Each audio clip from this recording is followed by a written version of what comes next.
right, deep divers, welcome back. Yeah. Today we're going to be looking at how to tell a visionary from a con artist.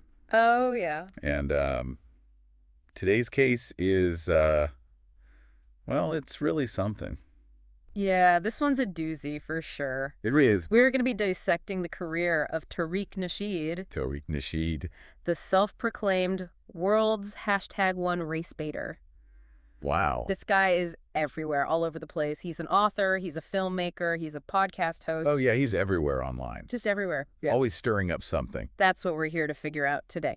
Is he really out there changing the world, or is this all just about him? Is he lining his own pockets? Yeah. That's the question. Yeah. That's what we're going to get to. So to get to the bottom of this, we've got like a whole bunch of different sources here. We do. Yeah. Got his Wikipedia page. Okay. We've got articles about his documentary, Microphone Check. Okay, fun check. We've got episodes of his podcast, The Tariq Elite Radio Show. Okay. We even got his book, Foundational Black American Race Baiter. I've heard of that one. Oh, yeah, and we've got some stuff from Goodreads, too. Oh, wow. So we're going deep. Oh, yeah, we are going deep. This is going to be a deep dive. Deep dive. So he didn't really start out Oh. with documentaries and social commentary. Well, no, he did not. Like, how did he start out? So back in 1999, Okay. he wrote a relationship advice book called The Art of Mackin'. Okay, The Art of Mackin'. It got people talking, I bet. but not always for the reasons you might think. Really? Some folks called it misogynistic, even. Oh, wow. So right away we're seeing that he's not afraid to push some buttons. No, he is not afraid to push any buttons. So how does that connect with what he's doing now? Well, Seems like a pretty big leap. in 2011, Oh. he starts making films. Oh, really? The Hidden Colors documentary series. I've heard of those. Oh, yeah. They were like really popular, Very popular. but also got some criticism, right? Yeah, they got some heat for promoting conspiracy theories and not always having the best sources. Right? So it's like thought-provoking stuff, but maybe not always the most reliable. Exactly. And that's one of the big things we'll be looking at today. Yeah. This whole balance between raising good questions Right. and potentially spreading stuff. That's not true. Okay. It's a tough line to walk. Yeah. And with his most recent documentary, Microphone check. it seems like he might have stepped over that line. Yeah, Microphone Check came out just this year in 2024. Yeah, just recently. And in this one, he goes into the origins of hip-hop. Which sounds really interesting. It does. But then he goes on to say that Latino contributions to hip-hop were minimal at best. Really? So he's saying that hip-hop is basically a solely Black American thing? Pretty much. Yeah, he uses this term foundational Black Americans, Okay. FBAs. FBA. And he says that hip-hop comes straight from them. I mean, I know hip-hop has its roots in Black America, but to say that other groups had no influence? Well, that's where the controversy comes in. Yeah. DJ Rob Swift. Okay. He's a hip-hop pioneer himself. He was not happy about this. Really? Yeah, he came out swinging, Wow. saying that Nasheed's film was full of inaccuracies. Oh, wow. And that he was trying to erase Latino contributions to the genre. Like, what kind of inaccuracies are we talking about? Well, for example, Swift points to these Blake dancers, Track 2 and Spy, Okay. from Crazy Legs crew. Okay. They were both Latino, and they were around way before Nasheed's timeline even starts.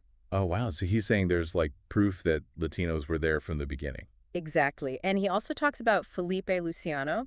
Who's that? He was part of the Last Poets, Okay. and he was Puerto Rican. Okay. So again, not Black American. Right. So he's showing that Nasheed's narrative isn't the whole story. Exactly. And he doesn't hold back. He calls Nasheed's film a sophisticated fraud and labels him a clever crook. Wow. So they're not just disagreeing, they're really going at it. Yeah, this isn't just like a polite academic debate or anything. So it's like two totally different versions of history. And it makes you wonder who's controlling the narrative here. Yeah, and what agendas are at play. Exactly. This is getting really interesting. It is. So Nasheed calls himself the race baiter. That's right. Like, he's not just accidentally controversial. No, He's leaning into it. he really is. Like, he's making a choice to be provocative. Absolutely. And it's not just like an act. No. It shows up in his work. It shows up in his commentary online, like Okay. on his podcast. Yeah. He uses really strong language. Like, what kind of language? Well, he used this term, Negro bed wench, Whoa. to describe Black women who date interracially. Wow. That's pretty loaded language. Oh, yeah. So is that like a calculated move to get attention, or is he trying to make a deeper point? Yeah, that's the question, isn't it? Yeah. Is this all just about shock value? Or is there something more to it? Right. Like, is there a message behind the controversy? Because the impact of that kind of language Yeah. can be really damaging, especially for the people he claims to be speaking for. So is he a genuine voice or is he just a provocateur? Yeah, that's what we're trying to figure out. And to get to the bottom of that, let's talk about his podcast, the Mhm. Tariq Elite Radio Show, Okay. because that's where you really get to hear his unfiltered thoughts. You really do. And just looking at some of the episode titles, Yeah? it's clear that he's not shying away from anything. No, he's not. Like the tethering of Juneteenth. Okay. Who controls hip-hop radio? Why is there silence on Weinstein? Reparations roulette. The Yeah. life of a legend, O.J. Simpson. Like, he's covering some really hot-button issues. He's not afraid of anything. Yeah, he's definitely going for it. But again, that brings us back to the same question. Is this genuine dialogue or just buzz? Right? Is he trying to start a conversation? Or is he just trying to get people riled up? Yeah, and his book, Foundational Black American Race Baiter, Right. it goes even deeper into his views. It does. And what's interesting is that it's got really high ratings on Goodreads.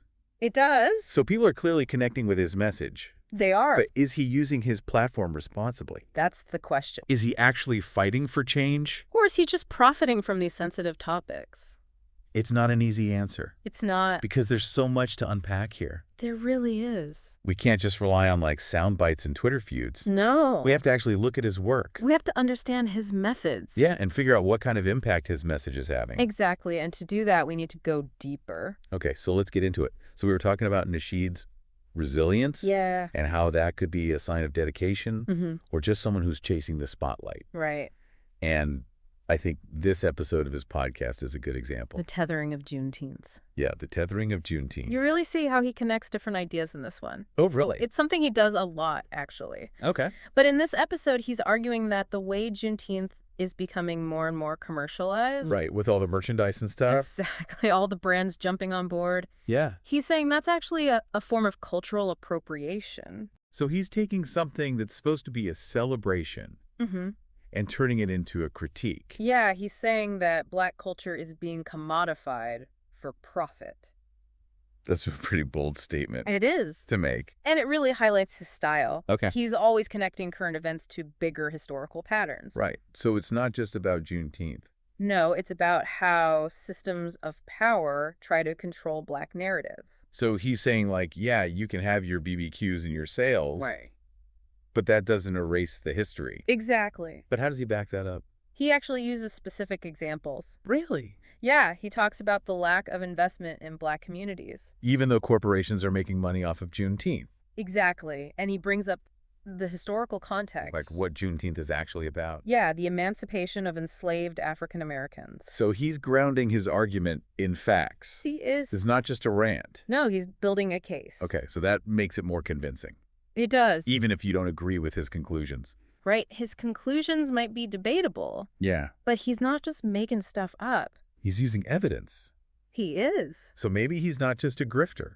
Maybe. Maybe he's actually putting in the work. But even when someone presents evidence, you have to be careful. Right, you can't just take their word for it. Exactly. You have to think critically, Look at different perspectives consider the source. and come to your own That's conclusions. the whole point of this deep dive. Yeah, it's not about telling people what to think. No. It's about giving them the tools to think for themselves. Right. So we've looked at his documentaries, his podcast, his book. Mm-hmm. What's the overall takeaway here? Well, one thing that really stands out is his focus on power dynamics. Okay. He's always talking about how systems of power silence certain groups. Like corporate interests? Yeah. Or historical narratives? Exactly. And he sees himself as fighting back against those systems, Using whatever means necessary. even if those means are controversial. Right, even if they offend people. And that's where the debate comes in. Is he really trying to dismantle these systems? Or is he exploiting them for his own gain? Is he amplifying marginalized voices? Or just his own voice? It's a tough question. It really is. And I think it's important to remember that people are complex. Yeah. It's possible to have good intentions Mm. and still use questionable tactics. And I think that's what we see with Nasheed. Right. He's a master of provocation, Right. but he also seems to really believe in what he's saying. So is he a grifter or is he gifted?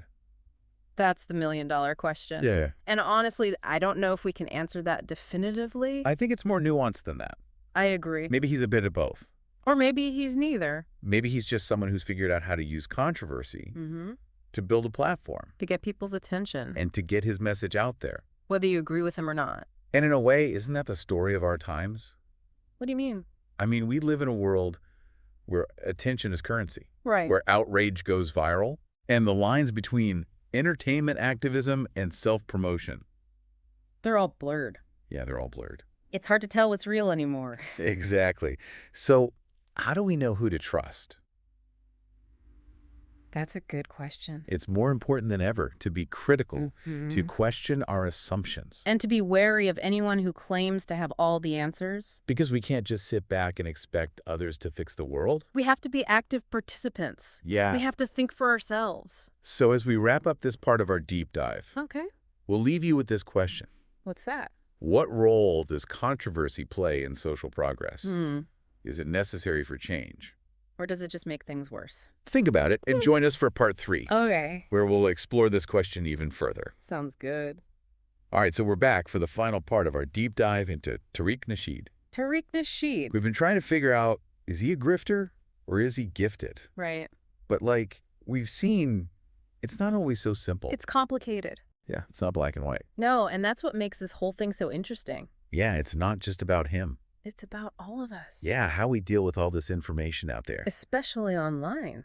Yeah, with all these strong opinions and different sides of every story. And all these personalities trying to get attention. So let's zoom out a bit. Okay. We were talking about controversy Yeah. and its role in social progress. Is it a good thing or a bad thing?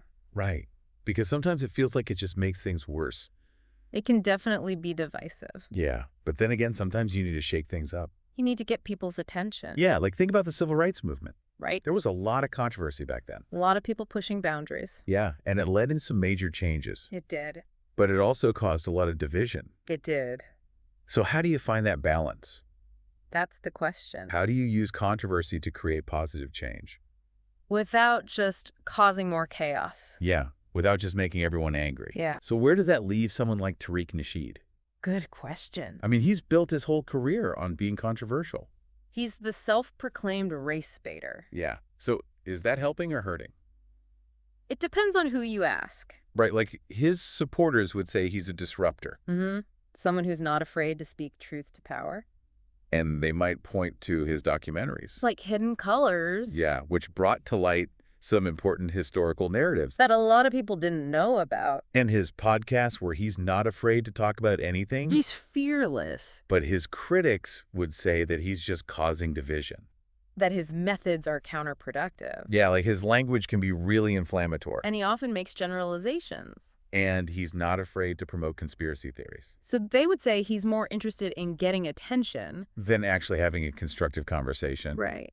And maybe they have a point. Maybe. It's a tough one. It is. Because he's clearly intelligent. Oh, yeah. And he's passionate about the things he talks about. He definitely believes in what he's saying. But his methods. Yeah, they can be questionable. Yeah, so is he a grifter or is he gifted? I honestly don't know. Me neither. Maybe it's not that simple. Yeah, maybe he's a little bit of both. Or maybe he's something else entirely. Yeah, maybe he's just someone who's figured out how to use the system. To his advantage. Yeah, to get people talking. And to build a platform for himself. And in a way, isn't that the story of our times? What do you mean? We live in this world where attention is everything. It's true. Outrage goes viral. Yeah. It's hard to know what's real anymore. It's all about the clicks. So how do we navigate this? Carefully. Yeah, we have to be critical thinkers. We have to question everything. Yeah, we can't just sit back and be passive consumers. We have to be active participants. Yeah, we have to engage with the world. And with each other. We have to be willing to have those tough conversations. Even if they're uncomfortable. So that's what we'll leave you with today. Okay. Keep asking questions. Mm-hmm. Keep learning. Keep an open mind. And most importantly, It's that. don't be afraid to think for yourself. Good advice.